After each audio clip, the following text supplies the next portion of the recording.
por parte de la maestra Raquel Buenrostro, oficial mayor de la Secretaría de Hacienda, y también está con nosotros, nos acompaña Abel Romero, quien es el responsable de Planeación e Investigación de Mercado de la Oficialía Mayor. Sin más, empezamos con la conferencia de prensa. Por parte de la oficial mayor, le cedo la palabra, maestra. Muchas gracias. Buenas tardes a todos. Pues, como el objetivo de la reunión es platicarles un poco de qué se trata la estrategia de compras, cómo lo vamos a hacer y hacia dónde vamos. Nos permitimos hacerles una presentación y vamos platicando la presentación. ¿Qué tenemos o qué ha sido de México en materia de compras públicas? De acuerdo con los estudios de la OECD, México ocupa el lugar número 27 de 32 y el 135 de 180 en índice de percepción de la corrupción. También nosotros en ética y corrupción somos el lugar 128 de 137. El 80% de las compras se hacían sin licitación pública en administraciones pasadas y existen más de 1,500 unidades compradoras.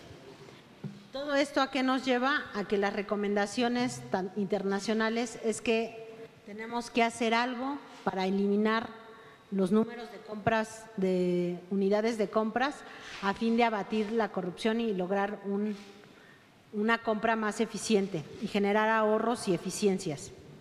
¿Cuál es el objetivo de esta administración? Bueno, lo que nosotros queremos es que las compras públicas adquieran una nueva dimensión, es una transformación cultural. Queremos tener un sistema más abierto, más transparente, donde obtengamos mejores condiciones de precio y de calidad. Queremos además contribuir al desarrollo económico. Lo que estamos haciendo en este modelo de compras centralizadas, sí queremos decir que no es una ocurrencia. Este modelo existe y es una de las mejores prácticas a nivel internacional. Son diferentes tipos de figura. Por ejemplo, nosotros para tener compras consolidadas podemos ser desde un órgano regulador que únicamente emite lineamientos para las compras, hasta el otro extremo donde el órgano o el organismo compra absolutamente todo y se encarga de distribuirlo y de operarlo y de almacenarlo. Nosotros en México no estamos pensando ni ser reguladores ni tampoco acaparar el 100% de las compras. Queremos un término intermedio. Es un proyecto complicado, es una tarea difícil, nos va a costar mucho trabajo, pero nosotros estamos dedicándole el mejor esfuerzo porque eso nos va a generar muchísimos ahorros y además va a abatir la corrupción. Estos modelos de compras consolidadas empezaron pues hace mucho tiempo, desde los 90 en Francia y en Inglaterra. Y a medida que ha pasado el tiempo se ha perfeccionado este método o esta forma de organizarse. No es una tarea fácil. Muchos países han tardado 10 y hasta 15 años en consolidar este modelo. Nosotros somos muy optimistas en el sentido de que como ya hay mucha experiencia acumulada, podemos encontrar las mejores prácticas y acortar estos tiempos. Además, a diferencia que cualquier otro país, la compra siendo un proceso que se ve meramente administrativo y que a los primeros mandatarios no les toma ningún interés, nosotros tenemos el privilegio en México que el presidente está particularmente interesado en este tema. ¿Por qué? Porque como lo decíamos antes, las compras es uno de los puntos donde más corrupción hay. ¿Qué podemos hacer cuando nos movemos a un modelo de agencia centralizada? ¿Qué es lo que nos motiva? Bueno, lo que se ha visto en experiencias internacionales es que en todos los casos donde se ha adoptado una compra consolidada siempre se mejoran los precios. Lo que todo el mundo ha documentado en otros países es que el ahorro es entre el 20 y el 30% siempre el primer año. Entonces, eso es una garantía de que vamos a tener ahorros. Los otros se disminuyen los costos de operación, dado que no necesitamos tener mucha gente en todos lados, sino nada más un equipo sólido y fuerte en un solo lugar, que nos simplifica muchísimo los costos y nos aumenta la eficiencia. También, aparte, se va acumulando también la capacidad y la experiencia. Eso nos permite ir evolucionando cada vez a compras más especializadas, mejor documentadas y con mejores estrategias. El hecho también de que tengamos compras consolidadas también da mayor certeza jurídica tanto al sector público como al sector privado. Me explico, mientras más unidades compradoras haya, los modelos de contratos son diferentes. Por ejemplo, cuando llegamos a esta administración, encontramos cualquier cantidad de contratos que hay algunos que ni siquiera tienen cláusulas para terminarlos. Entonces, aunque quisiéramos no tener ya un servicio que en esta administración no es prioritario o no se considera necesario, pues simplemente no podemos terminar con él porque los modelos de contratos no lo permiten. En cambio, en una compra consolidada sí nos permite tener mejor estructurada la información y tener un solo modelo de contrato con las cláusulas específicas que le da certeza jurídica tanto al sector público como al sector privado. Y también se van simplificando todos los procesos. Por todas estas razones que ya se han observado empíricamente en muchísimos países, pues está demostrado que la compra consolidada no es una ocurrencia, sino es una forma de organizarse distinto, de hacer mejor las cosas, de ser más eficientes, reducir los costos y combatir la corrupción. Para eso, nosotros en la Secretaría de Hacienda hemos diseñado 7 estrategias principales para empezar a girar con esta transformación cultural. El primer gran eje es el fortalecimiento de la planeación. Si no hacemos planeación, todo se vuelve urgente y cuando todo es urgente, el proveedor siempre nos va a vender al precio que sea y además no tenemos tiempo suficiente para comprar lo de mejor calidad y lo que más nos convenga. El otro, como lo decíamos, también es ayudar al desarrollo de nuestro país, como impulsando más las MIPYMES, las cooperativas, la responsabilidad social, que no solo las compras se le den a las grandes empresas, sino también que empiece a permear de manera regional a todos los niveles para tener un mayor desarrollo económico y que poco a poco las condiciones económicas de las familias y de las empresas unifamiliares también se vea beneficiada. La otra ventaja de este modelo, la otra línea de estrategia es la coordinación con todas las unidades contratistas. Como ustedes saben, acaba de cambiar la ley orgánica y lo que se estableció es que la Oficialía Mayor coordinada todas las áreas de administración de todas las secretarías y de todas las dependencias, y eso facilita mucho porque solo hay una línea, se pueden aplicar lineamientos muy concretos y hay una cierta garantía de que todo el mundo aplique las mismas políticas de austeridad, de control y de combate a la corrupción. La otra línea estratégica son las compras consolidadas, que es decir, pueden ser de diferentes tipos, unas que por volumen nos permita negociar mejor el precio y la otra que permita en todo caso tener contrataciones de responsabilidad social y que se pueda difundir o poner estrategias de contratación que fortalezcan ciertas partes económicas como son las pymes, las MIPYMES y las cooperativas. La otra línea estratégica es la implementación de herramientas tecnológicas. Si bien es cierto que nosotros ahorita tenemos el Compranet y fue lo que nos heredaron, el Compranet nada más es un depósito de información, no tiene lo que le llaman los informáticos, no opera transaccionalmente. ¿Qué quiere decir eso? Que nosotros podemos tener un sistema para que sea más transparente, ir viendo quién autoriza cada parte del proceso, no nada más tener la información final. Entonces, nosotros lo que buscamos es automatizar todo el proceso de contratación desde la planeación hasta el momento de pago. Cada proceso siempre con un responsable y con firmas electrónicas, de tal suerte que todo sea abierto, transparente, con mayor control y que cada quien sea responsable. Esto nos puede ayudar muchísimo, no solo a abatir la corrupción, sino también a ser más eficientes. La otra gran estrategia es el cambio de cultura. Esa, aunque suene lo más simple, es lo más complicado. Cambiar la forma de pensar tanto del sector público como del sector privado es muy difícil, sobre todo porque llevamos años y años haciendo las cosas de la misma manera. Sin embargo, en este momento nos encontramos entre una gran transformación cultural donde, como se ha dicho muchas veces, no solo es un cambio de administración, sino es un cambio de régimen. Eso sí mueve muchísimo tanto al personal, desde lo más sencillo que esto ya no lo hago como siempre y ahora tengo que aprender nuevas cosas, hasta cosas más complejas como los controles y las líneas de comunicación y de operación que son más, tienen menos margen, por así decir, de dispersión, y entonces es más fácil tener un control, sobre todo para abatir la corrupción. Y el otro gran tema es la generación de un marco normativo flexible. Eso es todo esto que estamos cambiando, también lo vamos a fortalecer con algunas modificaciones en las leyes de adquisiciones y en la ley de obras. ¿De qué manera? Nosotros lo que estamos buscando es generar nuevos mecanismos de contratación que sean transparentes.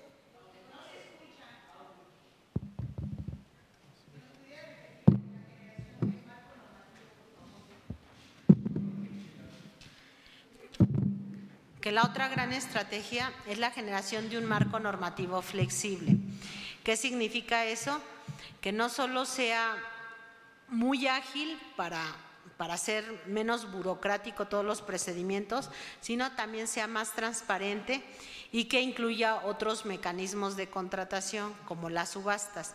Subastas de diferentes tipos, de diferentes estilos, pero que estén todas reguladas y que sean más eficientes y que siempre estén en línea de tal suerte que todo el mundo está al pendiente y sabe qué está pasando. Entonces, estas 7 grandes líneas, que es la planeación, el impulso de las MIPYMES corporativas y empresas con responsabilidad social, la coordinación de todas las áreas de contratación, las compras consolidadas, las herramientas tecnológicas, la gestión del cambio de cultura y la gestión de un nuevo marco normativo son las grandes estrategias para forjar esta nueva forma de hacer las compras públicas. Aquí vamos a ver cómo nos encontramos en este primer semestre. Le voy a pedir a Abel que nos ayude con algunas láminas. Gracias. ¿Qué tal? Buenas tardes. Bueno, en el marco de esta estrategia que ya se comentó, les queremos compartir algunas cifras y en particular aquí lo que queremos mostrar es cuál ha sido el comportamiento de los mecanismos de contratación. Si observamos el mismo periodo, los primeros 6 meses en comparación con el año anterior, lo que observamos es que el valor de las adjudicaciones directas ha disminuido. Eso sí lo hemos logrado y por su parte las licitaciones públicas, el valor de las contrataciones de licitaciones públicas ha incrementado en estos primeros 6 meses. Con esto lo que buscamos es que haya mayor transparencia, mayor participación por parte de diferentes proveedores y mayor transparencia en los procedimientos de contratación.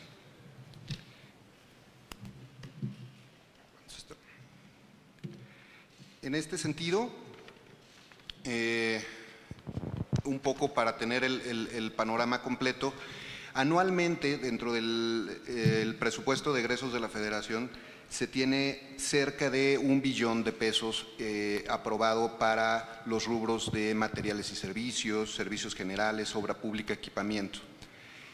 De esos recursos que se destinan anualmente, prácticamente encontramos focalizado el 80% de ese presupuesto en 4 instituciones, que es CFE, Pemex, el IMSS y el ISSSTE. De estos recursos que se destinan a las compras, como les decía, lo que hemos observado es que el 80% de las contrataciones que se encuentran hoy día recaen en solamente un 1.5% de la proveeduría que tiene el Estado. Entonces está muy concentrada esa parte. Ese es el diagnóstico de lo que hemos encontrado al iniciar los primeros 6 meses de esta administración. Perdón, voy para el otro lado. Listo. Esto es un poco lo que les comentábamos. El 60% prácticamente está destinado a materiales y suministros y servicios generales que en una primera etapa es donde estaremos enfocando primordialmente los esfuerzos, y el resto, el otro 40%, está ubicado en equipamiento y en obra pública, en cuanto al presupuesto del ejercicio fiscal 2019.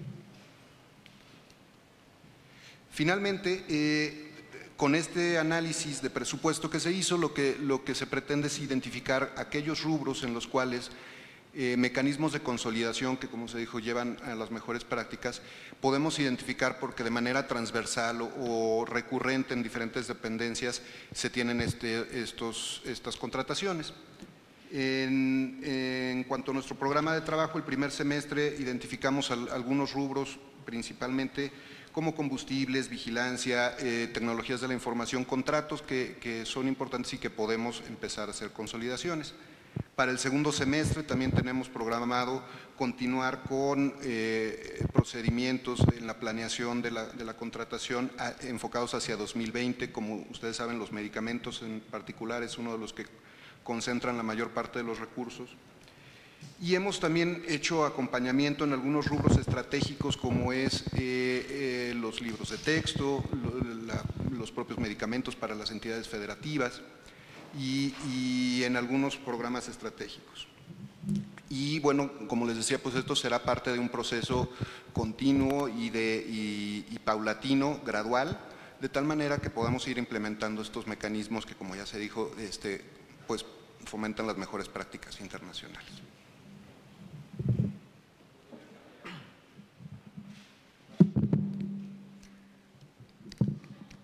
Como resumen, por ejemplo, lo que podemos decir es que pasar de un día a otro a compras consolidadas es imposible.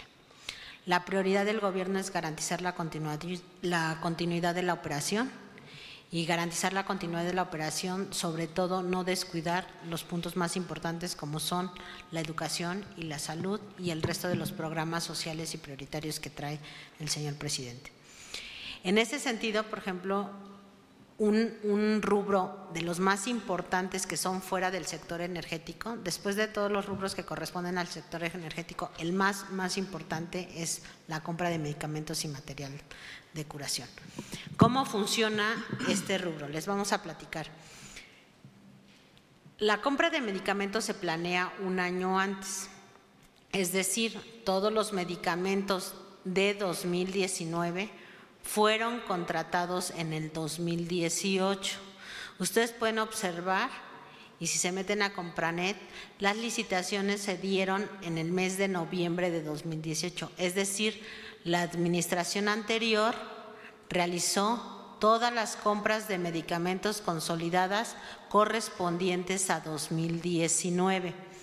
Sin embargo, la posible escasez de medicamentos y materiales de curación que se pudieran apreciar se debería, en todo caso, a una planeación deficiente, ¿sí? Esa mala planeación se puede subsanar siempre en cualquier momento, pero hay muchas maneras de hacerlo. ¿Qué era lo que pasaba antes? Por ejemplo, cuando se volvían compras urgentes en el caso del IMSS, las delegaciones directamente de cada estado iban y compraban los medicamentos.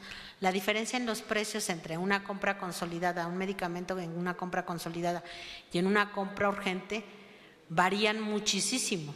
No solo subían 2 y 3 veces, sino muchas veces. Tenemos identificados productos que estaban a 40 pesos en una compra consolidada y se iban a 2,000, 2,200 cuando hacían una compra urgente. Entonces, lo que nosotros quisimos hacer en esta ocasión es, vamos a aprovechar la oportunidad de que estamos en un cambio de régimen para hacer una estrategia que nos ayude para dos cosas. Uno, para todos aquellos, si es que se identificaron que algunos medicamentos se tenían o se requerían más, empezarlos a comprar desde ya para el segundo semestre. Y además la otra política fue incorporar y hacer convenios con las entidades federativas para que las entidades federativas, junto con el gobierno federal, se sumen a la compra consolidada. A la fecha y para el siguiente proceso de licitación hay 22 entidades federativas que se quisieron adherir. De esa manera ya tenemos un volumen considerable para hacer una licitación durante el segundo semestre. Esta es la primera vez en muchísimos años, en varias administraciones, que se hace una compra consolidada a mitad del ejercicio para el mismo ejercicio. Antes no se hacía. Entonces, ese sí es un cambio muy importante. Y, por ejemplo, todos estos cambios, les decíamos, sí han generado muchísima resistencia de todas partes. Ahora, tenemos un caso muy concreto, nada más para que tengan una idea. El Instituto de Seguridad Social del Estado de Tabasco en este momento tiene una escasez de medicamentos. Cuenta con el recurso suficiente, quiere comprar los medicamentos, salió a cotizar a las industrias farmacéuticas y nadie le quiso cotizar y nadie le quiere vender.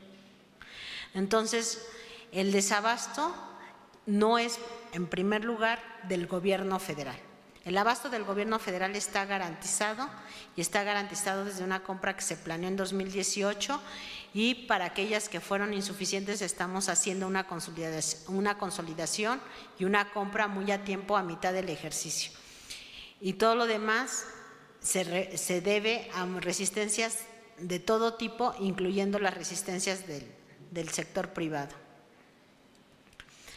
¿Cómo hicimos el esquema de compra para medicamentos esta vez? Y que lo vamos a perfeccionar mucho más el próximo año. Nosotros estamos considerando, digamos, como tres ejes. Un primer eje, la clave de la compra del medicamento no está en el precio. La clave de la compra en el medicamento primero está en el tratamiento terapéutico. Entonces, hay muchos medicamentos que se piden o que se compran y que no son ni siquiera los mejores, o hay diferentes tipos de medicamento, 3 o 4 para un dolor de cabeza, pero en cambio si todos decidimos que compramos el mismo, por volumen nos puede salir más barato en lugar de comprar diferentes tipos de analgésicos. Entonces, lo primerito que teníamos que revisar es el tratamiento terapéutico.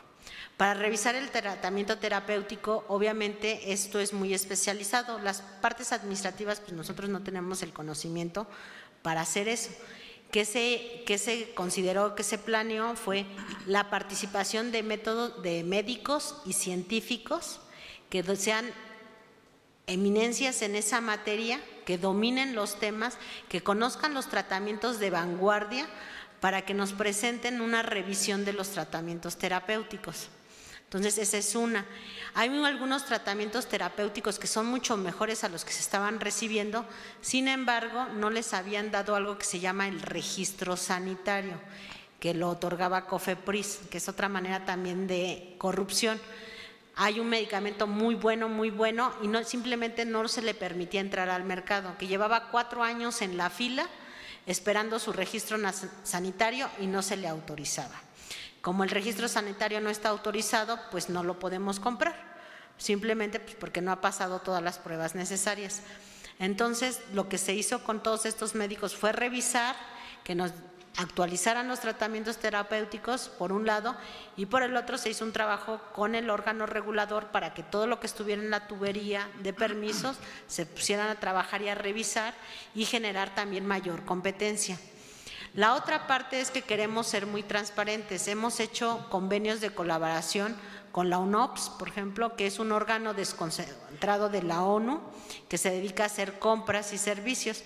Nosotros firmamos, para el caso de la compra de medicamentos para la licitación que se está programada en próximas semanas, un convenio de colaboración de acompañamiento.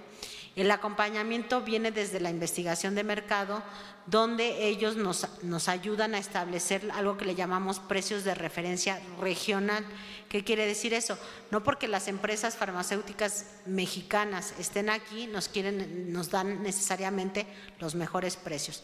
Entonces, con una investigación de mercado internacional y ahí también con el apoyo, y nos ha estado asesorando la UNOPS, vamos revisando cuál es un precio justo de mercado en la región.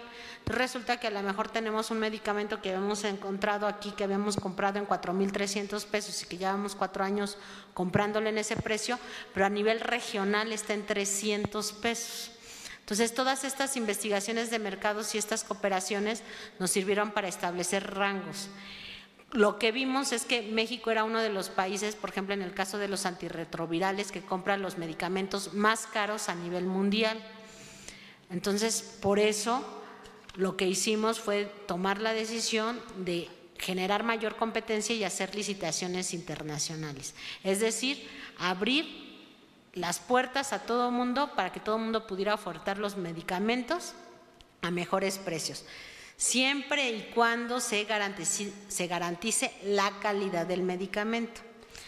Decíamos hace un rato, llamamos algo que se llama el registro sanitario. El registro sanitario es lo que te dice si el medicamento es de calidad o no.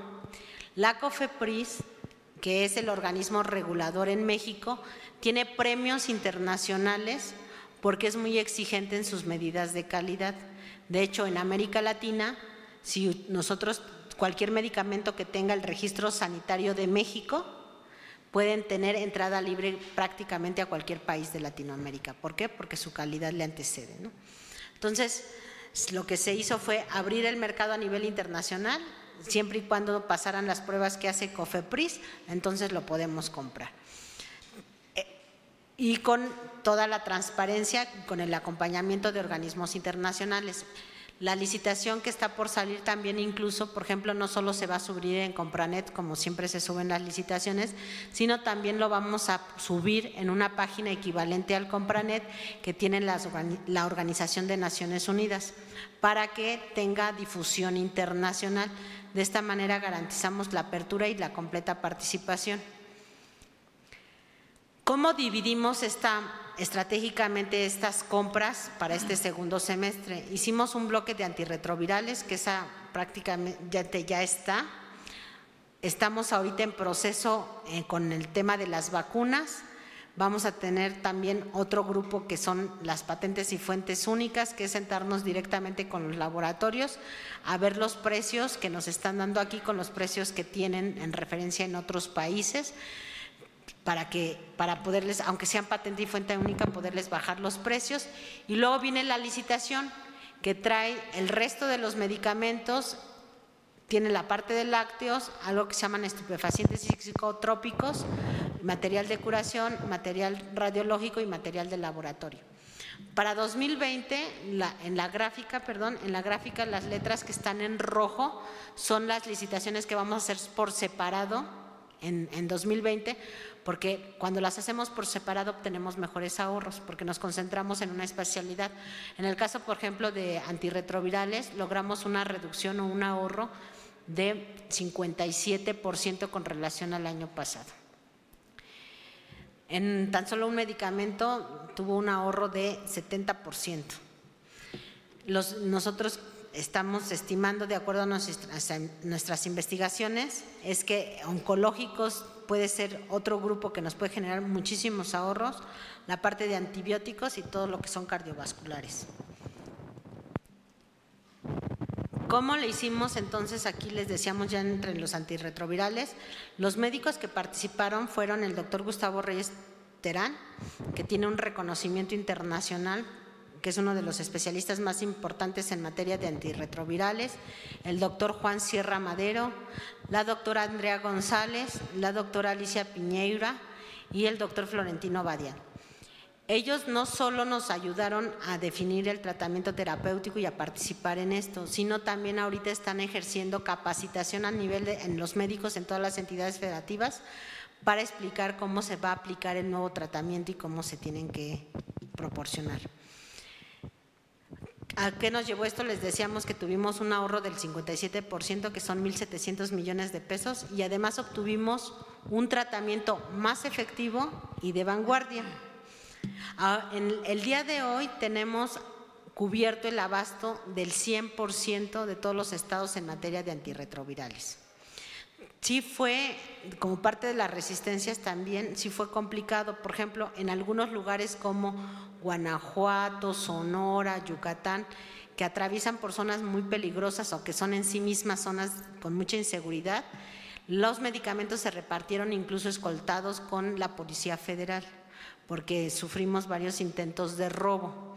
Entonces, la verdad es que ha sido una labor de mucha cooperación entre entre el gobierno federal que realizó la compra, el apoyo de este grupo de científicos que nos ayudó a mejorar el tratamiento y además el gobierno de la Ciudad de México y todos los gobiernos estatales que ayudaron a una rápida distribución para que no se generara ningún desabasto.